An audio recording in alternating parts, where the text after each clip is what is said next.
오늘 삼위일체 주일 맞아서 하나님께서 저와 여러분에게 주시는 말씀은 신약성경 에베소서 4장 4절부터 6절까지 말씀입니다. 제가 가진 성경 에베소서 4장 4절 6절 313페이지에 기록되어 있는 말씀입니다. 3절밖에 되지 않으니까 오늘 다 같이 처음부터 4, 5, 6절 한 목소리로 하나님의 말씀을 함께 봉독하겠습니다. 시작. 몸이 하나요 성령도 한 분이시니 이와 같이 너희가 부르심의 한 소망 안에서 부르심을 받았느니라. 주도 한 분이시요 믿음도 하나요 세례도 하나요 하나님도 한 분이시니 곧 만유의 아버지시라. 만유 위에 계시고 만유를 통일하시고 만유 가운데에 계시도다. 아멘. 이것은 하나님의 말씀입니다. 오늘 우리는 참으로 편안한 마음으로 예배를 드리고 있습니다.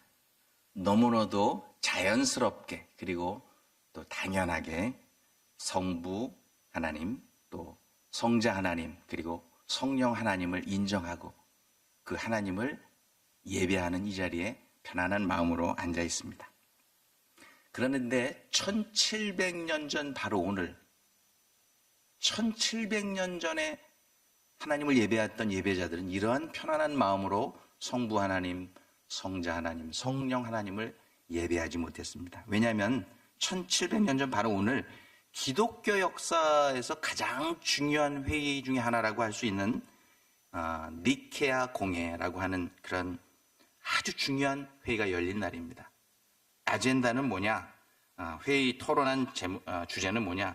당시 기독교 정통 기독교의 근간을 흔들고 있었던 이 삼위일체론, 성부, 성자, 성령, 하나님 한 분이시다. 이거를 삼위일체론의 결론을 내리기 위해서 모인 날이기 때문입니다. 이 니케아 공회를 영어로 말하면 First Council of Nicaea라고 하는데 325년, 그러니까 기원 후 325년 5월 말 니케아, 지금은 터키 또는 튀르키아라고 하는 튀르키아의 그 이스탄불에서 가까운 도시에 있는 그 니케아라고 하는 곳에 로마 황제로서 기독교를 이 로마 제국의 국교로 선포한 황제가 있죠. 콘스탄티노스 1세라고 하는 이 황제가 자기의 그 왕궁이 니카에 있었는데 거기에서 기독교 주교들을 다 소집했습니다. 기독교 역사상 가장 큰 공의회라고 말합니다. 왜냐하면은 그 콘스탄티노스 그 황제가 이 정치적으로 또 군사적으로는 동로마 제국과 서로마 제국을 다 통일해서 이 국권을 한 군데 다 모았습니다. 그래서 아주 파워풀한 그런 황제가 되었습니다. 그런데 교회는 이 성삼위일체론에 이견이 있어서 교회가 분열되고 동로마 교회와 서로마 교회가 서로 이 로마가 분열되기 직전까지 이르는 이런 심각한 상황에 놓이게 되었습니다. 그래서 이 콘스탄티누스 황제가 이제는 정치적으로 군사적으로 내가 이 모든 권력을 다 이렇게 통합시켰는데 이 교회가 분열되는 것을 막아야 되겠다 해서 모든 교회, 그러니까 전 유럽에 있는 또 전 아프리카, 전 아시아에 있는 모든 나라에 있는 로마 제국에 속해 있던 나라들의 그 교회의 주교들을 다 소집합니다. 몇 명이 왔냐면 3개 대륙에서 총 1800명의 주교들이 참석합니다. 주교 말하면 비샵이라고 할 수 있는데 한 지역, 큰 지역에 장로교회로 말하면 총회장, 감리교회로 말하면 감독이라고 할 수 있는 그런 주교들을 다 소집합니다. 그래서 이 소집을 하는데 그냥 오라면 다 안 올 것 같으니까 뭐를 보내냐면 마차를 이 1800명에게 다 보냅니다. 1800대 마차를 다 보내고 올 때까지 경비를 다 보내줍니다. 그리고 이 공의회는 무려 2개월 동안 이 니케아 왕궁에서 진행이 됩니다.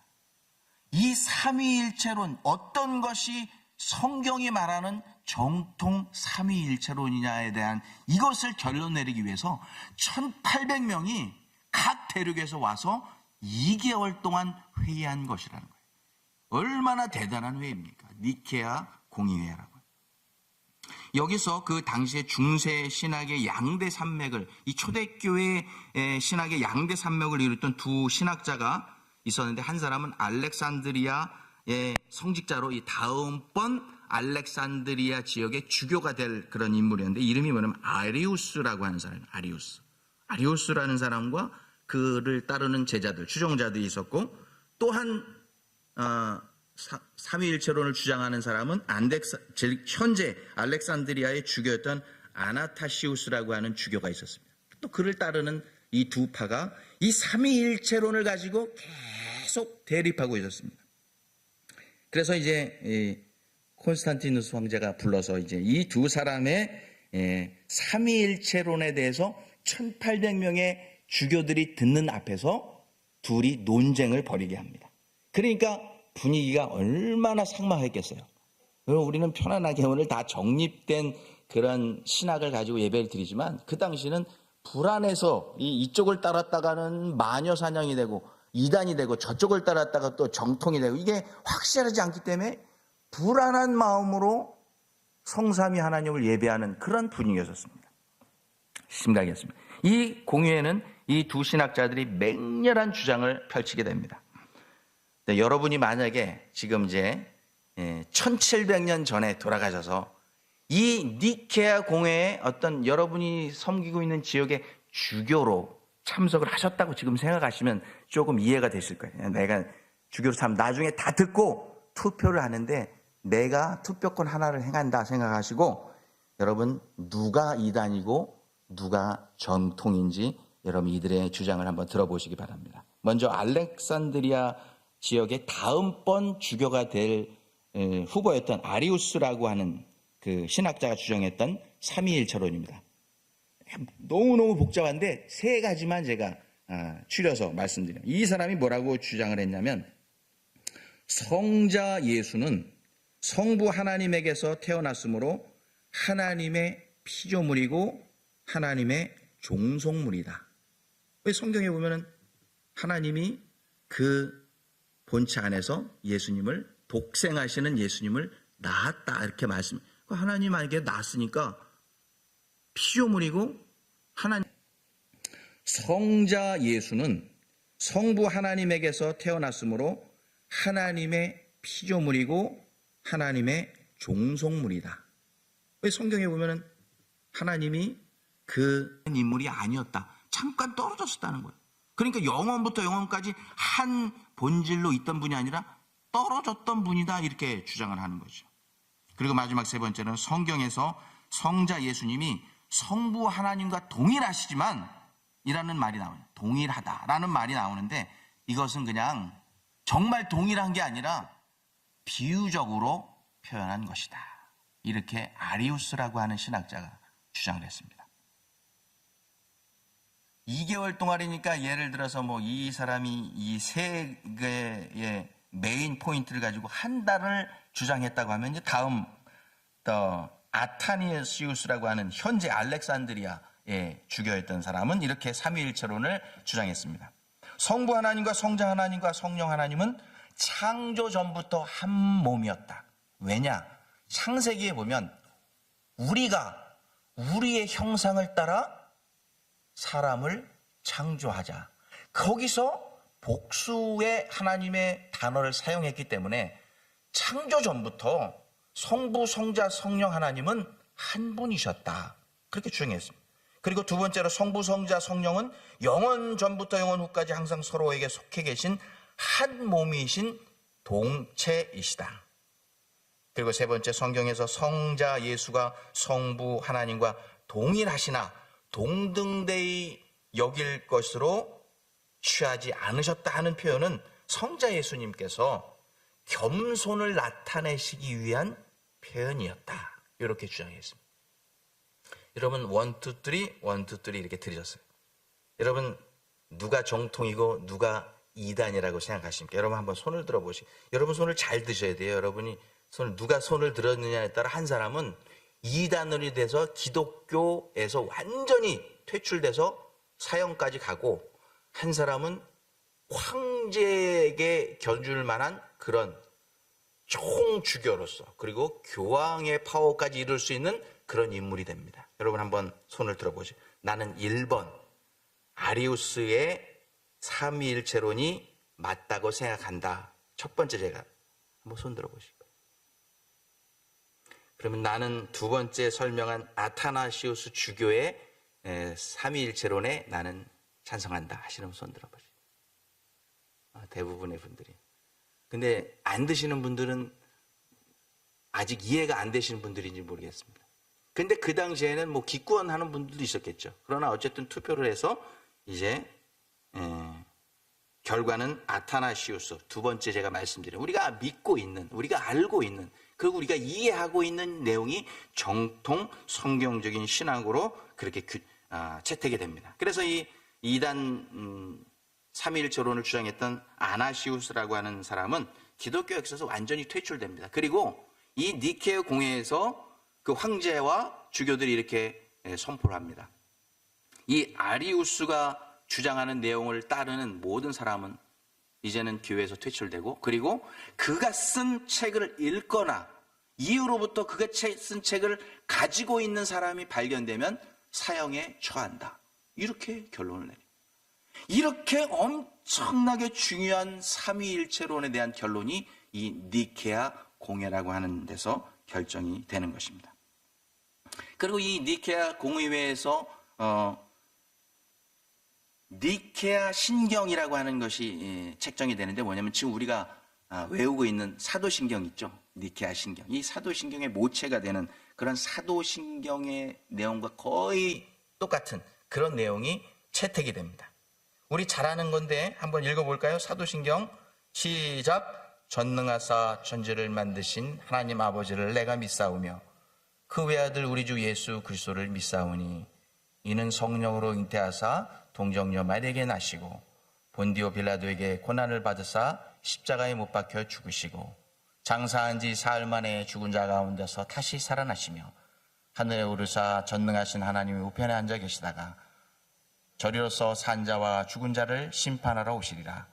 성령을 믿사오며 거룩한 공회와 성도가 서로 교통하는 것과 죄를 사하여 주시는 것과 몸이 다시 사는 것과 영원히 사는 것을 믿사옵나이다. 아멘. 이 한 스크린에 나와 있는 요 사도신경이 나오기까지 엄청난 인원과 엄청난 경비와 엄청난 기간 동안 심오한 회의를 거쳐서 결정된 내용이 니케아 신경, 이어서 사도신경이 되는 것입니다. 이 사도신경의 주요 내용이 뭐냐? 삼위일체, 성경이 말하고 있는 삼위일체, 성부 하나님, 성자 하나님, 성령 하나님이 한 분이시다. 이것을 고백한 게 사도신경이에요. 그래서 이 삼위일체로는 2000년이 지난 지금까지도 이 세계 모든 교회들이 어떤 교회가 이단이고 어떤 교회가 정통이냐를 판가름하는 기준이 되는 신학이 바로 이 삼위일체론이 되는 것입니다.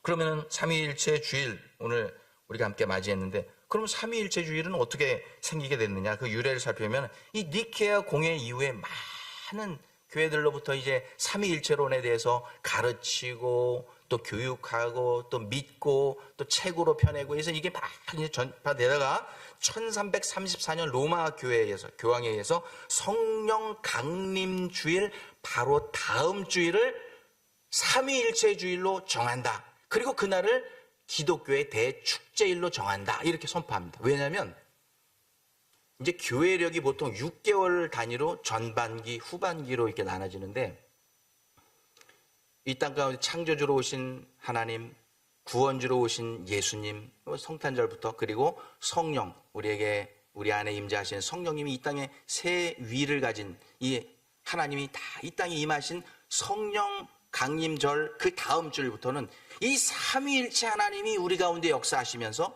구원의 날까지 우리를 인도해 주신다. 해서 바로 성령 강림주일 다음 주일을 삼위일체의 주일로 정하고 축제일로, 그리고 교회력에 함께 포함시키게 되었던 것입니다. 여러분, 이 2000여 년이 넘는 기간 동안 주장되어 오던, 서로 다르게 주장되어 오던 이 심한 신비, 삼위일체론에 대해서 지금 제가 설교를 15분 했는데 남은 15분 동안 이 2000년 동안 이야기되어 왔던, 정립되었던 이 삼위일체론을 여러분에게 이해시킨다는 것은 impossible입니다. impossible. 그렇지만 그 어려운 걸 우리가 어떻게 15분 동안 이해하겠어요? 그러면 여러분은 알고 믿는 거하고 모르고 믿는 거하고는 너무 다릅니다. 무턱대고 믿는다고 믿는 것이 아니에요. 그래도 오늘 남은 시간 동안 간단하게 아웃라인이라도 살펴보면서 정말 우리 기독교 교회의 핵심이고 우리 신앙의 근간이 되는 삼위일체론이 무엇인지, 오늘 여러분 오늘 설교 말씀을 듣는다 생각하는 것보다는 여러분이 신학교 강의실에 왔다 이렇게 생각하시고 지금부터 말씀을 들으시면 이해가 되실 거예요. 보통 신학생들이 성직자가 되기 위해서 신학교에 가서 공부를 합니다. 신학 공부를 합니다. 또 평신도들 중에도 이 신학에 대해서 또 깊이 있게 내가 이해하기를 원한다. 그래서 신학교를 가게 되면 공부하는 과목들이 있습니다. 신학 과목들이. 대표적으로 보면은 스크린에 나와 있는 대로 구약신약, 신약신약, 바울신학, 기독교 윤리학, 교회사, 목회상담학, 기독교 교육학, 목회학, 선교신학, 조직신학 뿐만이 아니라 헬라어, 히브리어 이거 다 하잖아요. 그런데 이 여러 가지 신학들 중에서 가장 까다롭고 가장 이해하기 힘든 신학이 뭐냐? 맨 끝에 있는 거예요. 조직신학. 영어로는 systematic theology. 체계적인 신학이라는 뜻이 있습니다. 그러면 이 가장 어려운 조직신학의 내용이 뭐냐? 신론, 인간론, 그리스도론, 구원론, 교회론, 종말론, 이 6가지 내용이 들어있어요. 그 6가지 과목들 중에서 또 가장 이해하기 힘든 삼위일체론은 또 어디 들어갔느냐? 이 중에서 제일로 이해하기 힘든 신론에 들어있어요. 다른 거는 다 이렇게 이해하기 쉬운데 하나님에 대한 이론, 눈에 보이지 않고 경험할 수 없는 그런 신론에 삼위일체론이 들어있으니까 얼마나 어렵습니까? 얼마나 어려워요. 그래도 어려워도 우리는 이것을 알고 믿어야 돼요. 삼위일체론, 그냥 나 알아, 대충 알아. 그렇게 믿는 거하고, 그래도 알고 믿는 거하고 다른 거예요. 그럼 먼저 삼위일체라는 말은 어디서 처음 나왔을까요? 어디서? 히브리서 1장 3절에 보면 이런 말씀이 나와 있어요. 그 아들은 하나님의 영광을 드러내는 찬란한 빛이시요 하나님의 본질을 그대로 간직하신 분이시라. 히브리서의 이 말씀이에요. 여기에 중요한 게 뭐냐면 본질이라는 단어입니다. 헬라어로 휘포스타시스라고 하는데 영어로는 being image of God, 하나님의 존재 이미지라는 뜻을 가지고 있어요. 이 본질이라고 하는 하나님의 존재 이미지. 그런데 우리가 잘 알고 있는 교부 중에 어거스틴이라고 하는 그런 성자가 있죠. 이분이 이제 그 헬라어를 라틴어로 번역하면서 이 휘포스타시스라고 하는 이 본질이라고 하는 단어를 라틴어로 번역을 하는데 뭐라고 번역하냐면 페르소나라고 번역을 합니다. 페르소나. 영어로는 지금 person이라고 했죠. 이게 무슨 뜻이냐면 어떤 위, 1위, 2위, 3위, 어떤 포지션, 어떤 사람, 어떤 인격 이런 뜻을 가지고 있어요. 그러니까 이 본질은 어떤 위, 하나님의 격, 하나님의 본질 이런 뜻을 가지고 있어요. 이것을 이렇게 페르소나라고 번역을 했는데 그 다음에 뒤를 이은 교부였던 이 터툴리나라고 신학자가 이 페르소나 라틴어, 이 본질이라는 단어를 삼위일체론에 처음으로 넣어서 사용했어요. 뭐라고 썼냐면 one essence but three person. 그러니까 한 본질인데 three 페르소나, three 세 분이 한 몸을 이루고 있다. 이런 뜻을 가지고 있어요. 그래서 라틴어에 보면 삼이 뭐냐면 삼중, 세겹이라는 뜻이 트리니타스라고 하죠. 트리니타스 페르소나. 그러니까 세 겹의 격, 인격, 어떤 분. 영어로는 트리니티라고 말합니다. 이 트리니티 신학. 첫 번째는 뭐냐면 트리니티아 페르소나. 하나님의 위격, 이 person이라고 하죠. 성부, 성자, 성령이 한 분이시지만 서로 구별되시면서 동시에 본질은 같다. 이거 여러분 이해하기가 너무 어렵죠. 그러나 우리는 그동안 이것을 이해하고 하나님을 믿어왔어요. 영어로는 three in one and one in three 이라고 표현합니다. 그런데 이 세 위가 누가 높고 누가 낮고, 성부 하나님이 높고 성자 하나님이 그 다음이고 성령 하나님이 그게 아니라 동일한 위를 가지고 있다. 이게 굉장히 중요합니다. 이단들이 주장하는 게 하나님이 높으시고 성자가 그 밑에 존속되어 있으시고 성령은 성자께서 부리시는 영이다. 이거를 주장하는 게 이단이에요. 그게 아니라 성부 하나님, 성자 하나님, 성령 하나님은 같은 본질 한 몸이고 같은 위를 가지고 계신 분이다. 이게 트리니타 페르소나 성삼위일체론이라고 하는 것입니다. 여호와 신앙에서 파생된 세 개의 종교가 있죠. 유대교, 여호와 하나님을 믿는 종교가 세 개가 있어요. 하나는 유대교, 하나는 그리스도교, 하나는 이슬람교입니다. 다 여호와 하나님을 다 믿어요. 하나님으로. 그런데 유대교하고 이슬람교가 기독교를 공격할 때 주로 쓰는 방법이 뭐냐면, 성경에는 분명히 여호와 하나님이 유일하신 하나님 한 분이라고 했는데 왜 너네들은 성자도 하나님이라고 부르고 성령도 하나님이라고 부르냐. 유일신, only one God 또는 God alone이라고 너네 얘기하면서 너네 뜻도 모르냐. only, alone이라는 뜻도 모르냐. 유일신인데 왜 성자도 하나님이라고 그러고 성령도 하나님이라고 그러냐. 너네는 유일신 종교가 아니라 삼신 종교다 이렇게 말합니다. 신이 셋이니까. 그러면 기독교에서는 성경에는 분명히 성부 하나님에 대해서 말씀하시고 그리고 성자 하나님에 대해서 말씀하시고 성령 하나님에 대해서 말씀을 분명히 하고 계신데 단 하나는 삼위일체라는 단어가 성경에 없을 뿐이지 그것을 성경은 찾아보면 어디서든지 발견할 수 있다. 그렇게 주장합니다. 그러면 유대교와 이슬람교는 하지만 예수는 하나님의 아들이시고 성령은 하나님이 부리시는 영일 뿐인데 왜 셋이면 셋이지 왜 셋을 하나라고 그러고 또 하나를 셋이라고 그러냐. 말도 안 되는 소리 하지 마라. 너네는 유일신 종교가 아니라 삼신 종교다. 또 이렇게 주장. 이것이 바로 성경에 분명히 나와 있는데 다른 종교들은 이해하지 못하는 참 이해하기 어려운 그런 삼위일체론 신학이라고 하는 것입니다. 또 한 가지는 성부 하나님 우리가 너무 잘 아니까 제쳐두고 왜 성자를 하나님이라고 부르느냐, 왜 하나님과 같은 분이라고 부르시냐. 창세기 1장 26절에 보면 이렇게 기록되어 있습니다. 하나님이 가라사대 우리의 형상을 따라 우리의 모양대로 우리가 사람을 만들고 그로 온 땅의 모든 것을 다스리게 하자 하시고. 여기 중요한 게 두 개. 우리라는 단어가 아니에요. 우리, 성부, 성자, 성령. 복수의 단어를 쓰고 그리고 모든 것을 다스리게 하리라가 아니라 다스리게 하자. Let's rule over. 다스리게 하자. 누구하고 다른 사람하고 이렇게 같이 부탁해서 하는 그런 표현입니다. 모든 것을 다스리게 하자. 바로 여기서 태초부터 성부, 성자, 성령 하나님이 한 분이시고 공존하시는 것을 발견했어요. 그래서 성자 하나님이 그 분 중에 하나라고 주장합니다. 요한복음 1장 18절에는 이렇게 기록되고 있습니다. 본래 하나님을 본 사람이 없으되 아버지 품속에 있는 독생하신 하나님이 우리에게 예수 그리스도로 나타나셨느니라. 하나님 안에 독생하시던 홀로 독생하시던 그분이 우리에게 예수 그리스도라는 그런 모습으로 우리에게 하나님이 나타나 보여주신 것이다 라고 말하는 거예요. 우리에게 눈으로 볼 수 있는 미저블한 가수로 눈으로 볼 수 있는 하나님으로 이 땅에 오신 분이 예수 그리스도 성자 하나님이시라고 말하고 있는 거예요. 골로새 1장 14절은 이렇게 기록하고 있습니다. 그 아들은 보이지 아니하는 하나님의 형상이요 모든 피조물보다 먼저 나신 이시니 만물이 다 그로 말미암아 창조되었고 또한 그가 만물보다 먼저 계셨도다. 여러분, 만물보다 먼저 계신 분이 하나님이에요. 성자 예수님이 성부 하나님과 성령 하나님과 같이 만물이 있기 전부터 계시던 하나님이시다는 것을 주장하고 있는 거예요.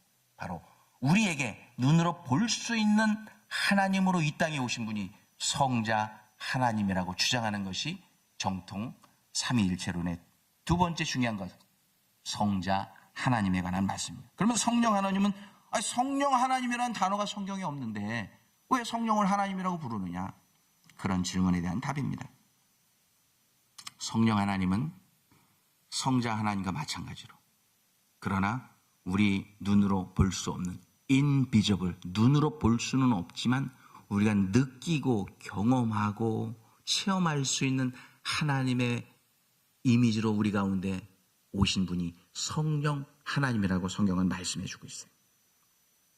마태복음 28장 19절, 그러므로 너희는 가서 모든 족속을 제자로 삼아 아버지와 아들과 성령의 이름으로 세례를 베풀라 그랬습니다. 아버지와 아들의 이름으로 세례를 베풀라가 아니라 분명히 성령의 이름으로, 또 다른 하나님의 이름으로, 성부 하나님과 성자 하나님과 성령의 이름으로 세례를 주라라고 성령에 분명히 말씀하고 있기 때문에 그렇습니다. 지난번에 우리 유아 세례 줄 때, 이삭이 줄 때도 그렇고 이한이 줄 때도 그렇고 마지막에 물을 3번 뜹니다. 성수에서 내가 성부와 성자와 성령의 이름으로 세례를 주노라 하면 다 같이 아멘 이렇게. 두 분의 이름이 아니라 3번째 위이신 성령의 이름으로도 세례를 베풀라고 우리 주님이 친히 말씀해 주셨기 때문입니다. 또한 마태복음 3장 16절에 예수께서 세례를 받으시고 곧 물에서 올라오실새 하늘이 열리고 하나님의 성령이 비둘기같이 내려 자기 위에 임하심을 보시더니 하늘로부터 소리가 있어 말씀하시되 이는 내 사랑하는 아들이요 내 기뻐하는 자라 하시니라. 여기에 정말 성삼위일체 하나님의 총망라된 데피니션, 정의가 여기 다 들어있어요. 이 한 사건에 예수님께서 세례 받으시고 물에서 딱 나오셨을 때 이루어진 사건에 성부 하나님 관여하시고 성자 하나님 그곳에 계시고 성령이 비둘기와 같이 그 가운데 임하시는 성부, 성자, 성령 하나님이 함께 일하시고 움직이는 그 동일한 본체시라는 것을 단적으로 나타내 보이시는 말씀이 이 마태복음 말씀인 것입니다. 고린도후서 13장 13절은 이렇게 바울 사도를 통해서 말씀하고 있어요. 주 예수 그리스도의 은혜와 하나님의 사랑과 성령의 교통하심이 너희 무리와 함께 있을지어다. 이 고린도후서 13장 13절의 말씀을 가지고 목사님들이 예배 마지막 시간에 축도를 합니다. 성부와 성자와 성령의 이름으로 축복을 빕니다. 이 축복을 비는 이 이름들 가운데 성령 하나님의 이름이 반드시 포함될 것을 성경은 말씀해 주고 있는 것입니다. 말씀을 맺기를 원합니다. 사랑하는 성도 여러분, 세계 종교들 가운데 유일하게 기독교에만 존재하는 신학, 삼위일체론, 그리고 기독교 신학 중에서 가장 힘들다는 조직 신학 중에 또 거기서 너무너무 힘들다고 하는 그런 신론 중에 들어있는 삼위일체론.